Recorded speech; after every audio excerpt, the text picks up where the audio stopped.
Normandy, June 5th, 944. Just hours before the dawn. The air is heavy, damp, thick with the scent of wet earth and the low hum of insects.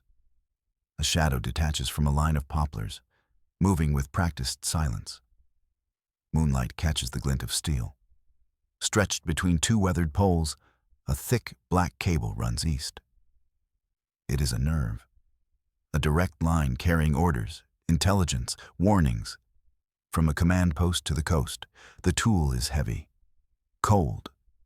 The jaws close around the copper and lead sheath. A firm squeeze, a sharp, metallic snap, echoes in the stillness. Quickly swallowed by the night, the line goes slack.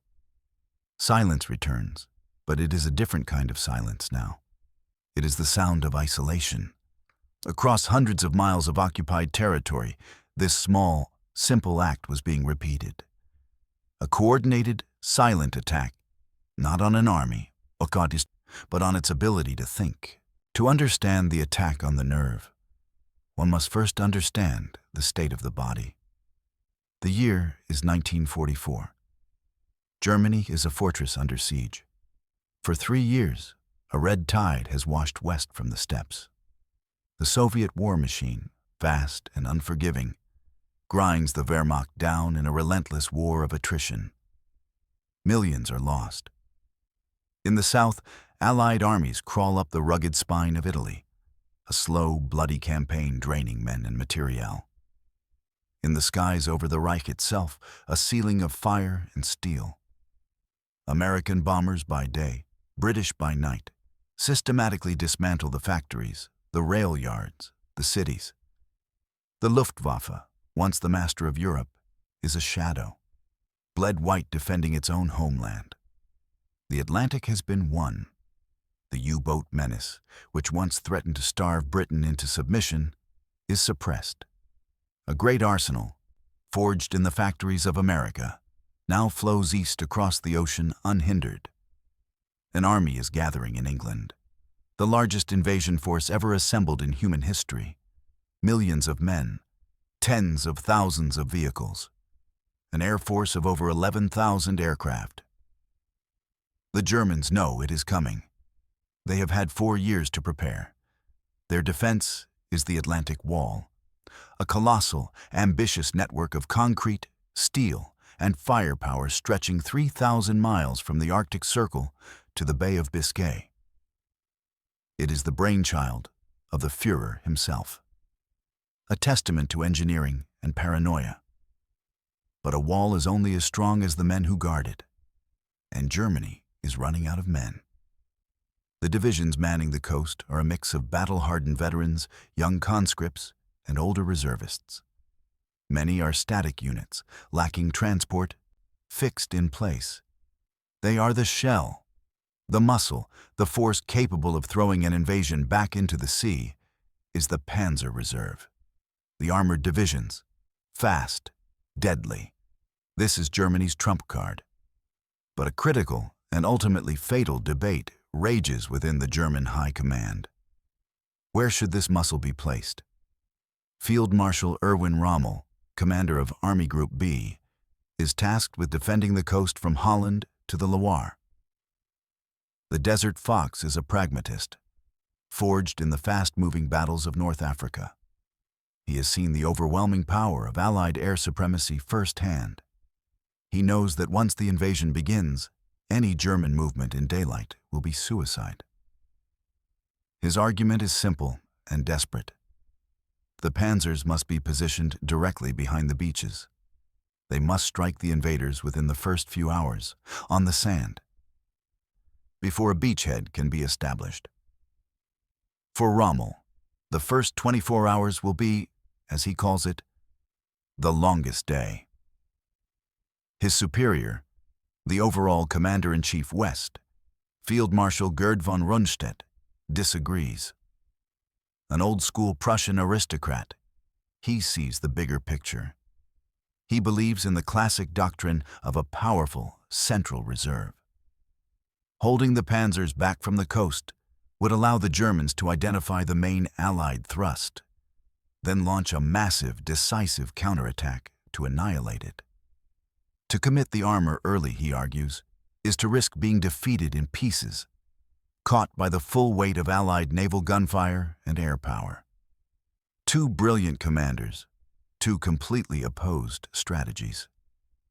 The decision falls to the one man whose authority is absolute: Adolf Hitler. From his remote headquarters in East Prussia, the Führer offers a compromise that is, in reality, a paralysis.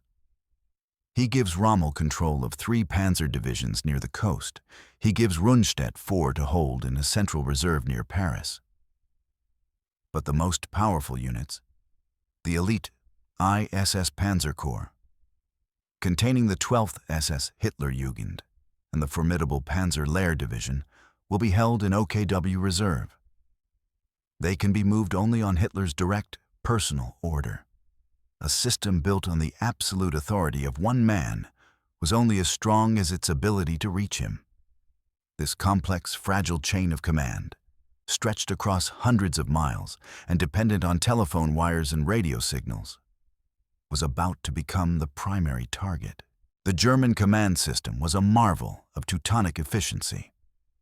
A physical web of buried cables and overhead lines crisscrossed occupied France.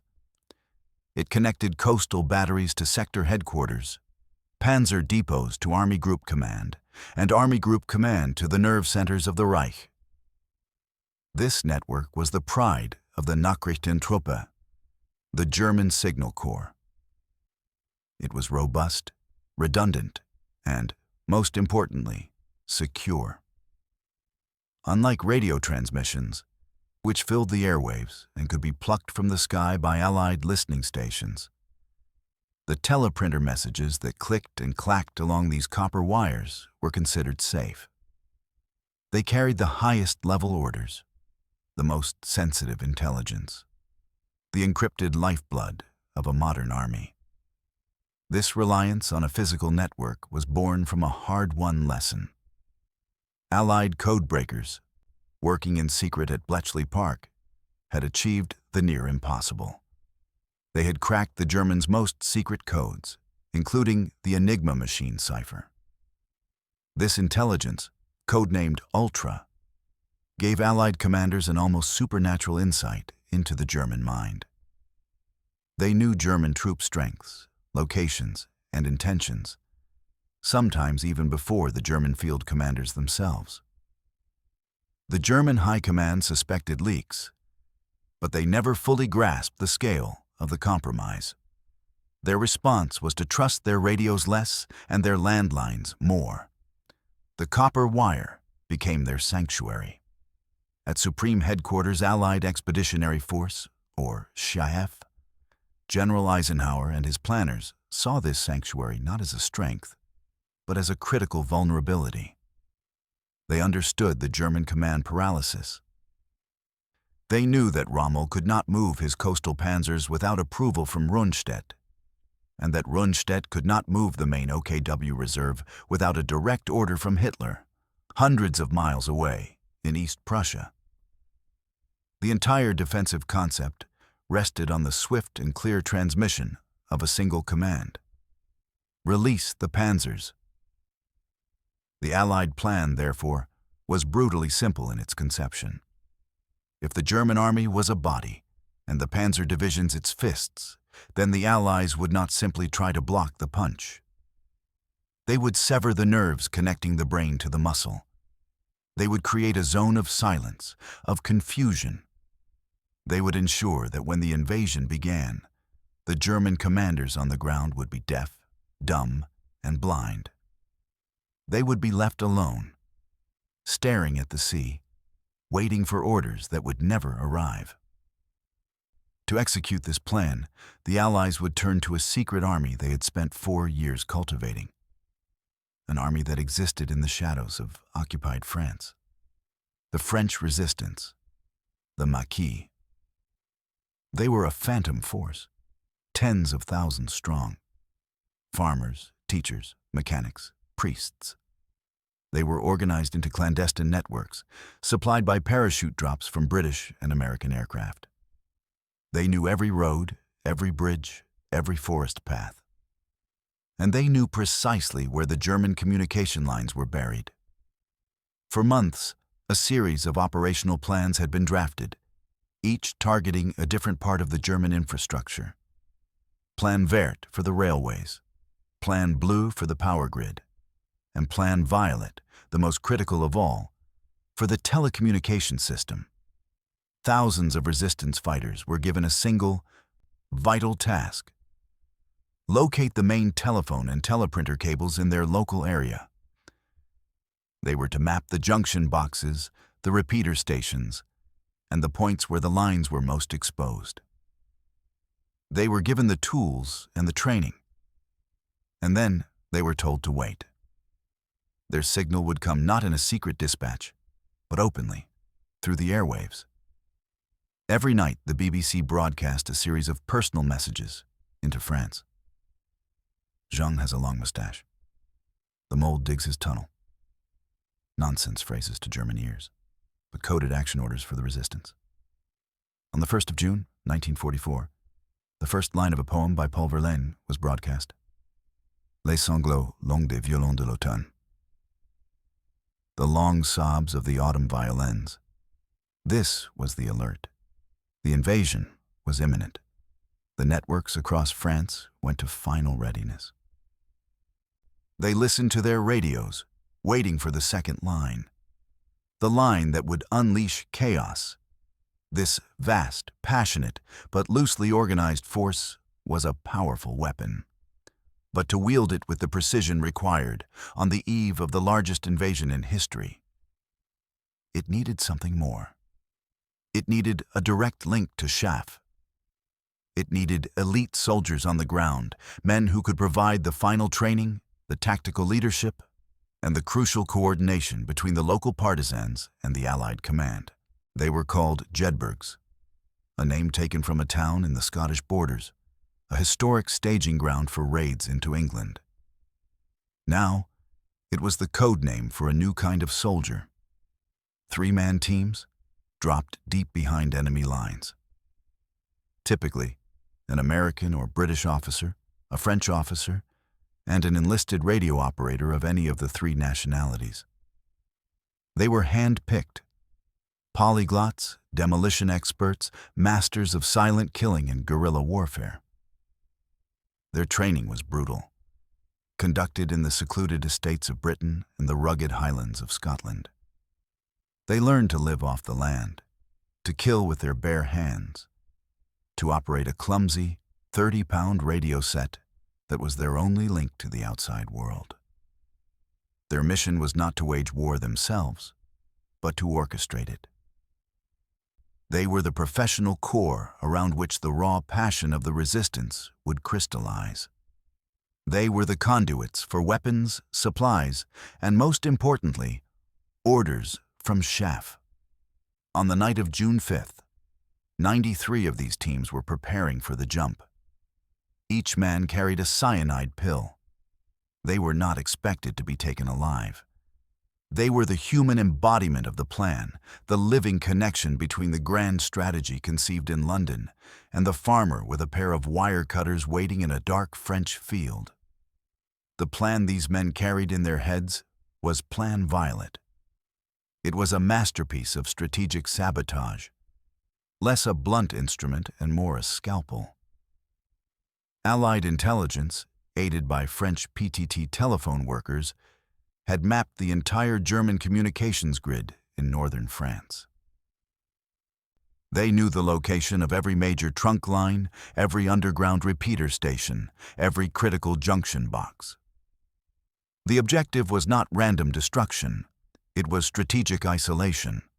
The primary targets were the main arteries connecting the German 7th Army headquarters at Le Mans and Panzer Group West near Paris, to Field Marshal von Rundstedt's Supreme Command Post at Saint-Germain-en-Laye. A second set of targets would sever Rundstedt from Hitler's OKW headquarters hundreds of miles to the east. The plan dictated a precise sequence. Long-distance submarine cables under the Seine and the Loire were to be cut first, forcing all traffic onto more vulnerable landlines. Then, At a coordinated moment, those landlines would be systematically dismantled. The goal was to create a communications desert around the invasion area. For the German commanders inside this zone, the world would simply go quiet. The teleprinters would stop chattering. The field telephones would cease to ring. The silence would be their first indication that their world had irrevocably changed. On the other side of the channel, the German Nachrichtentruppe felt secure.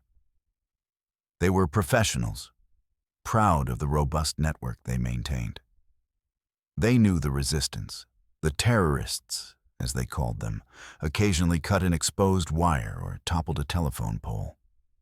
These were nuisances, quickly repaired by line maintenance crews. But the core of their system was buried deep, encased in lead and steel sheathing, its path a closely guarded secret. Key junction points were housed in concrete bunkers, guarded by sentries. They conducted regular patrols, sweeping for signs of tampering. Their confidence was bolstered by a deep-seated belief in their own technical superiority and a fundamental underestimation of their foe. They could not conceive of an attack so vast, so perfectly coordinated, that it could bring down the entire system at once. For the German signals officer on duty in a command bunker in Normandy, the steady, rhythmic hum of his equipment was the sound of control. It was the pulse of the German war machine. He had no reason to believe that pulse was about to stop. This deep-seated confidence in their secure landlines was the very vulnerability the Allies were poised to exploit. The Allied strategy was not merely to cut wires. It was to weaponize silence. For a commander in a concrete bunker, the sudden absence of communication is not a technical problem. It is a psychological crisis. The familiar, reassuring chatter of the teleprinter ceases. The field telephone, when lifted, returns only a dead, empty hum. The first thought is a local fault, annoyance. But as minutes stretch into an hour and calls to adjacent headquarters also fail, annoyance curdles into uncertainty. Then, into a profound and terrifying isolation. Every shadow outside the bunker becomes a potential enemy. Every unconfirmed rumor of parachutes becomes a certainty. For men like Rommel, desperate for information from the coast, or Rundstedt, demanding a clear picture before committing his reserves, this engineered silence was a form of torture. It amplified their existing disagreements, fueled their worst fears, and left them adrift in a sea of guesswork precisely when they needed absolute clarity. The attack was aimed as much at the minds of the German generals as it was at their machines. This induced silence had a second, more insidious purpose. A modern army deprived of its landlines has only one alternative: the radio. This was the trap. Forcing the German command onto the airwaves was like forcing a submarine to the surface in enemy waters. Allied listening stations across southern England, the famed WWII stations, were waiting. Teams of radio direction finders were ready to triangulate any transmission, plotting the exact location of a German headquarters on a map the moment it keyed its microphone. At Bletchley Park, the codebreakers of Ultra, who had lived inside the German mind for years, listened intently. Even if the highest-grade ciphers could not be broken in real time, the sheer volume and origin of the messages, the frantic calls for information, the reports from isolated units, would paint a detailed picture of the chaos and confusion gripping the German command. The Allies would sever the German secure nervous system, forcing them to shout their secrets into an open sky, a sky the Allies completely controlled. The German system itself was uniquely vulnerable to this kind of shock. The Wehrmacht was built on a foundation of rigid, top-down authority. Initiative was a quality encouraged in junior officers on the battlefield, but not in generals awaiting orders from the Führer. The German response protocol for a communications failure was methodical and efficient. Designed to deal with a single cut wire or a damaged exchange. It was not designed to cope with the simultaneous decapitation of the entire network. Repair crews, the Bautrupps, would be dispatched into a countryside that was, in the space of a few hours, transforming into a war zone. They would be hunted by resistance fighters and ambushed by paratroopers. A German corps commander, utterly cut off from his superiors and facing evidence of a massive seaborne invasion, would not dare to move his panzer division on his own authority. To do so was to risk a court-martial, or worse. The system's greatest strength, its disciplined adherence to the chain of command, was about to become its fatal flaw. On the evening of June 5th, the BBC broadcast its usual stream of messages. Past the news, past the music, came the familiar, monotone voice. And then, the words the secret army of France had been waiting for. Blessant mon cœur d'une langueur monotone. Wound my heart with a monotonous languor. The second line of the poem, the order to attack. Across France, in barns and cellars and darkened farmhouses, men cleaned their weapons, checked their explosives, and picked up their wire cutters. The time for waiting was over. The time for waiting was over. 115, June 6th, 1944. In the forests of Normandy, a farmer places a shaped charge against the base of a concrete telephone repeater station. A muffled thump echoes through the trees. Inside the bunker, racks of delicate vacuum tubes and relays shatter. A key link between Cherbourg and the inland command at Saint-Lô is vaporized. Near the Seine, south of Rouen, two brothers, their faces smeared with soot, use a hacksaw on a thick submarine cable dragged from the riverbed. The final strand parts with a metallic groan. The main artery connecting Field Marshal Rommel's Army Group B to the Supreme Command in Paris is severed. Across more than 1,000 locations in northern France, Plan Violet ignites. It is a quiet, methodical campaign of demolition. Railway workers snip signal wires in marshalling yards. A priest directs his parishioners to topple a series of poles carrying a trunk line along a country road. The cuts are not random.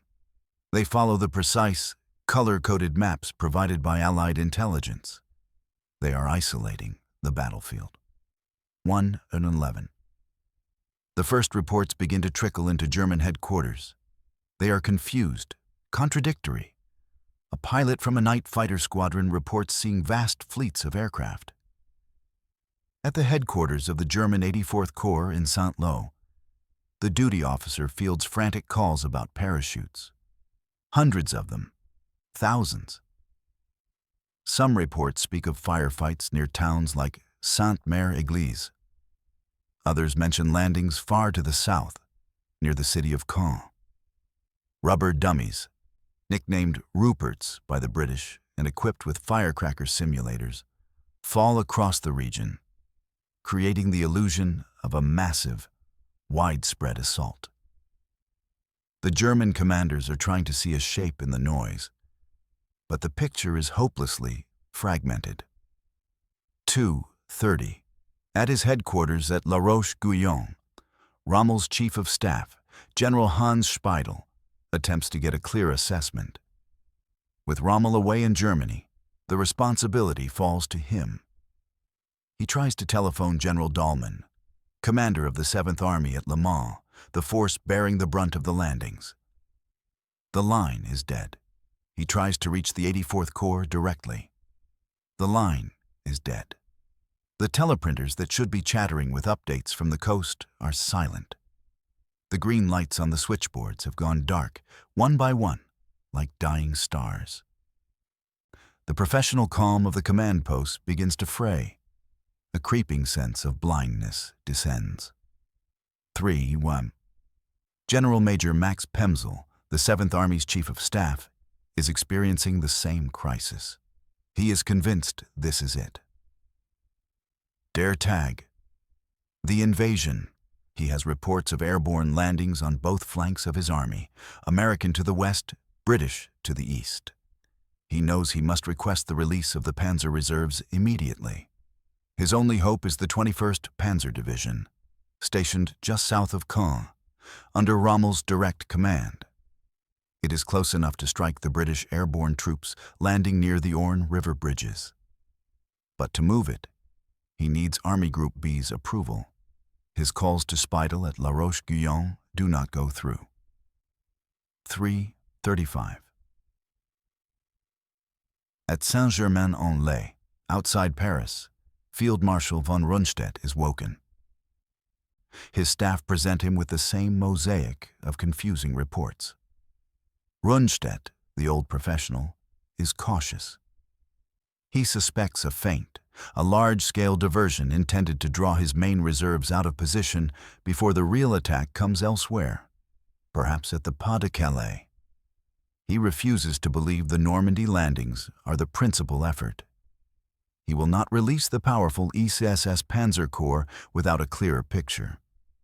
And his primary tool for getting that picture, the direct landline to the front, is gone. He is forced to rely on the Army's radio net, a slower, less secure system now clogged with the frantic, low-level traffic of isolated units. 4:30. The request from the 21st Panzer Division to attack finally reaches Speidel at Army Group B, not by a clear telephone line, but through a patchwork of unreliable radio links. Speidel agrees. The threat is obvious. He authorizes the division to move against the British 6th Airborne. But the 21st Panzer is technically part of the Armored Reserve. Its movements must also be cleared by Rundstedt's headquarters. And Rundstedt, still believing this is a diversion, hesitates. The request sits on his desk, tangled in a web of procedure and uncertainty. 5. The commanders are arguing in a vacuum. Rundstedt cannot see the chaos on the coast. Speidel cannot convey the urgency. Dahlmann, at the epicenter, can barely speak to anyone. The system, designed for methodical top-down control, has collapsed into a state of paralysis. The panzers, Germany's devastating counterpunch, sit in their assembly areas, engines cold. Their crews wait, listening to the growing thunder from the north. 5:20. On the horizon, a new shadow appears, a dark gray line stretching from east to west as far as the eye can see. It is not a weather front, it is steel, the Allied invasion fleet, nearly 7,000 vessels. And on the command decks of those ships, officers look at their watches, waiting for the precise moment. The moment the silence the resistance has created will be broken by the roar of the world's largest artillery. 5:50. The silence is broken. A low rumble from the sea deepens into a physical concussion, a continuous, rolling thunder that shakes the very bedrock of Normandy. For the German soldiers huddled in their concrete bunkers along the coast, the world dissolves into a maelstrom of noise and violence. The air itself seems to tear. Out on the gray water, the battleships USS Nevada and Texas, the British HMS Ramillies, and hundreds of cruisers and destroyers unleash the full fury of their main guns. Shells the size of men scream inland, their impacts walking up the beaches and across the coastal defenses. Concrete emplacements, designed to withstand bombs, pulverize under direct hits from 16-inch naval rifles. The earth heaves. The intricate trench systems collapse. The carefully sighted machine gun nests simply vanish in fountains of dirt and steel. For the men on the receiving end, command and control ceases to exist. There is only survival. 6:30. The ramps drop.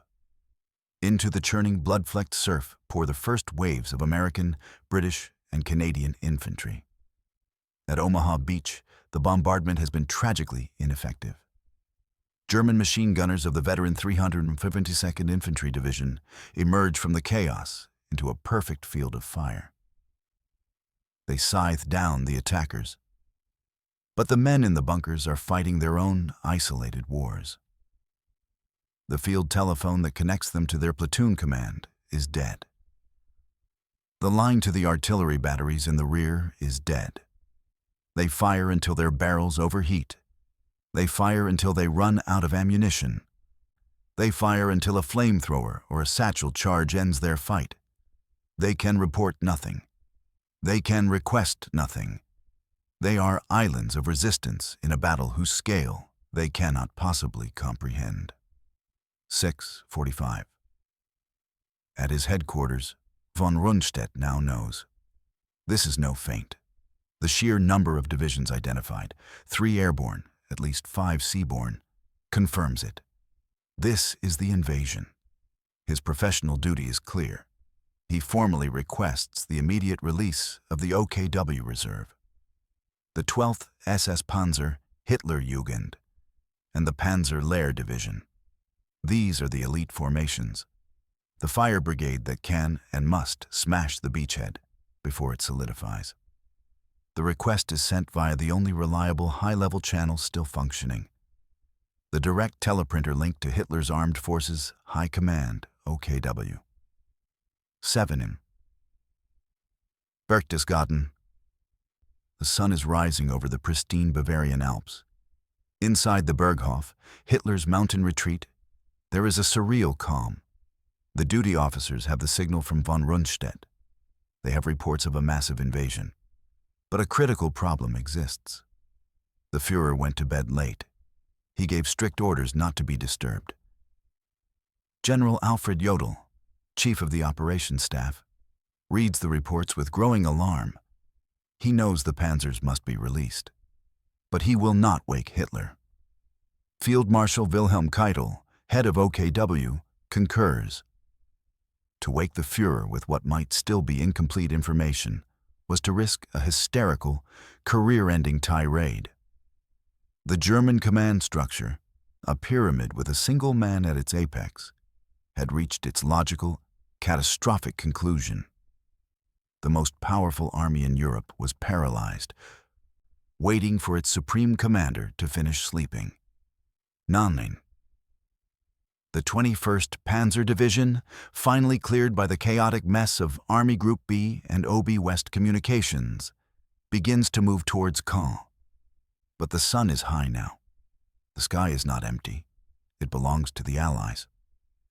Royal Air Force Typhoons and American P-47 Thunderbolts, the feared Jabos, circle like birds of prey. They spot the columns of German armor rumbling through the narrow Norman roads.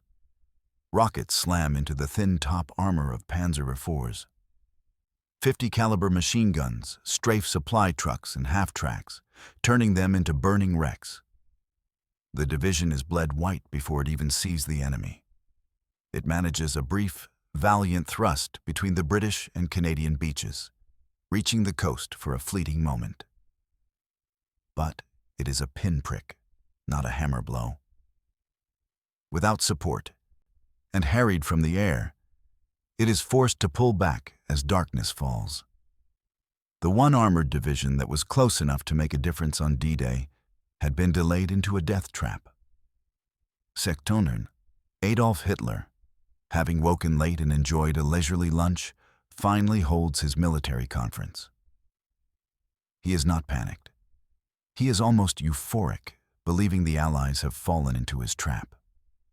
Only now, nearly 10 hours after the first landings, does he give the order? Release the ISS Panzer Corps. But the order is for a counterattack to be prepared for the following day.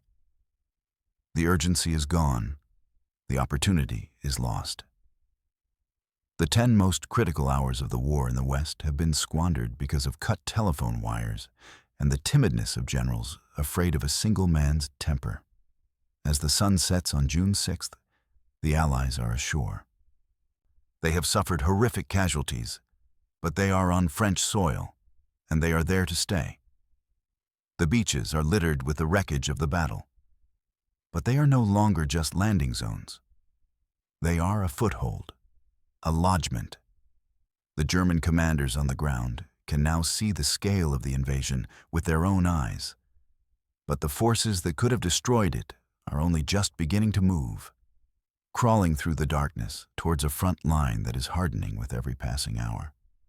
The Atlantic Wall had not just been breached, it had been rendered irrelevant. The Atlantic Wall had not just been breached, it had been rendered irrelevant. Dawn, June 7th. A cold, gray light filters through a haze of smoke and cordite. The tide has receded, exposing the full cost of the previous day. The 5 beaches, Utah, Omaha, Gold, Juneau, Sword, are no longer just names on a map.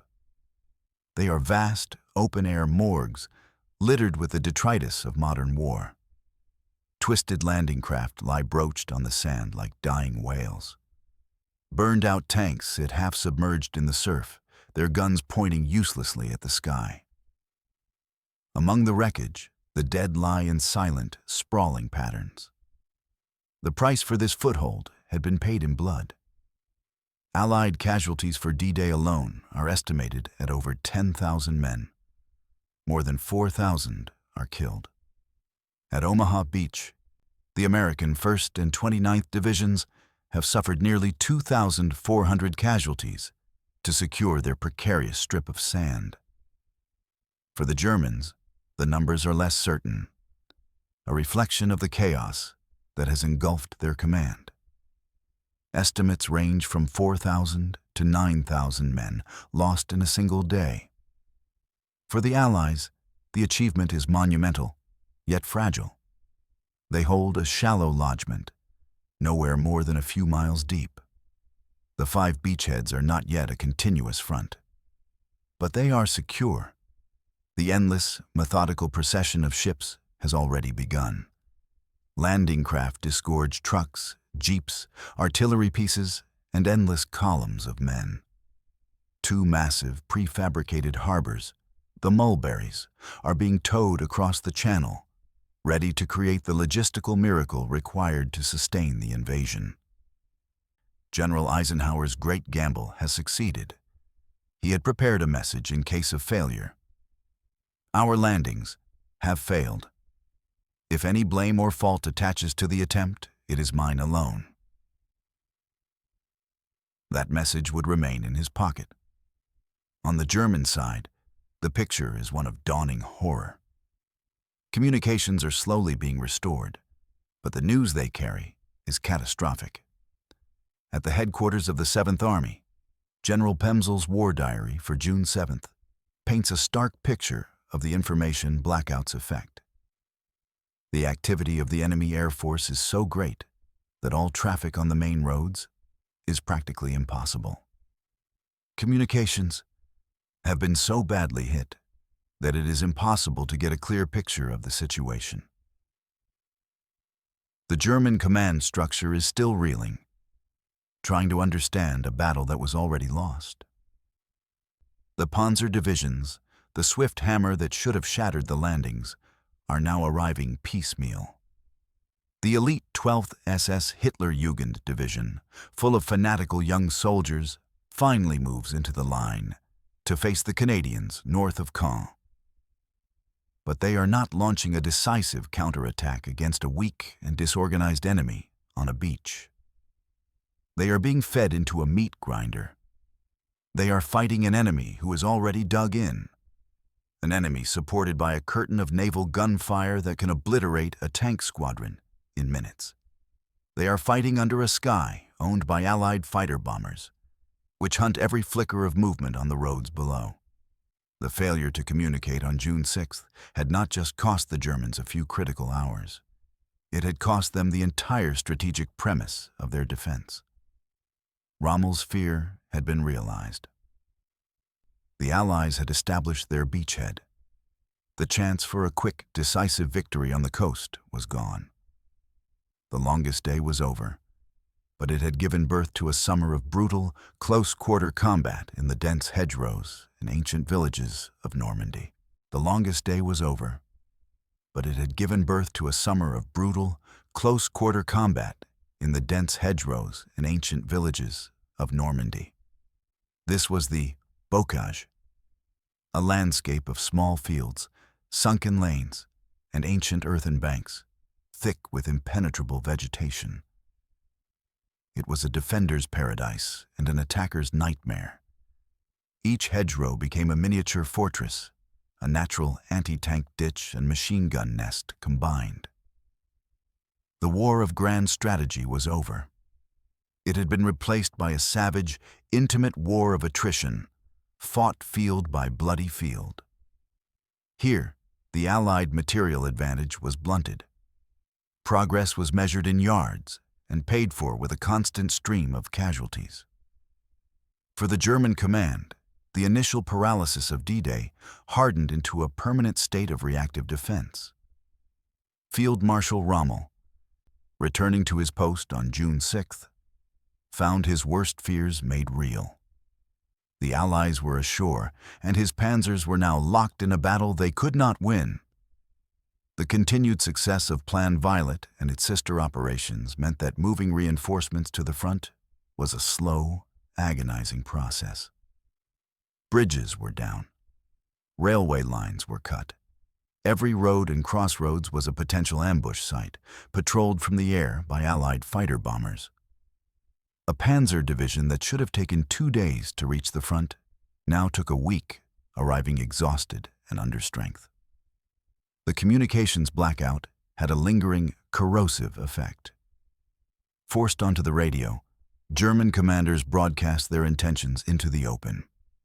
At Bletchley Park, the codebreakers of Ultra worked tirelessly, transforming German radio traffic into priceless intelligence for Allied generals.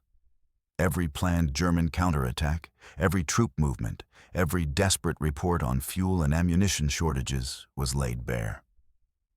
Allied commanders knew where the German panzers would strike before the tanks had even started their engines. They could prepare their anti-tank guns, vector their fighter bombers, and meet every German thrust with overwhelming prearranged force. The Wehrmacht in Normandy was fighting inside a glass box. The psychological toll on the German leadership was immense. The supreme confidence of 1940 was a distant memory, replaced by a grim, fatalistic professionalism. Rommel, the master of mobile warfare, was forced to preside over a static slaughter. He saw the truth with brutal clarity. By early July, he was reporting to Hitler's headquarters that the front was on the verge of collapse, that the war was lost. His pleas were ignored. Field Marshal von Rundstedt, whose caution on D-Day had been so disastrous, was dismissed from his command, a scapegoat for a systemic failure. The very men who had conquered France in 6 weeks were now being systematically destroyed within it. Unable to maneuver, unable to communicate, and unable to escape the ever-present eye in the sky. The Battle of Normandy became a simple, brutal equation of industrial might. The Allies could replace their losses in men and machines. The Germans could not. For 7 weeks, the Wehrmacht bled itself white in the hedgerows, buying time with the lives of its best remaining soldiers. The final German collapse, when it came in late July during Operation Cobra, was sudden and total. The front did not bend, it shattered. The remnants of the German 7th Army were encircled and annihilated in the Falaise pocket. The path to Paris was now open. The liberation of France was assured. The victory was a product of immense courage on the beaches and immense industrial power. But it was a victory made possible by a single, decisive, strategic blow, delivered before the first shot was fired.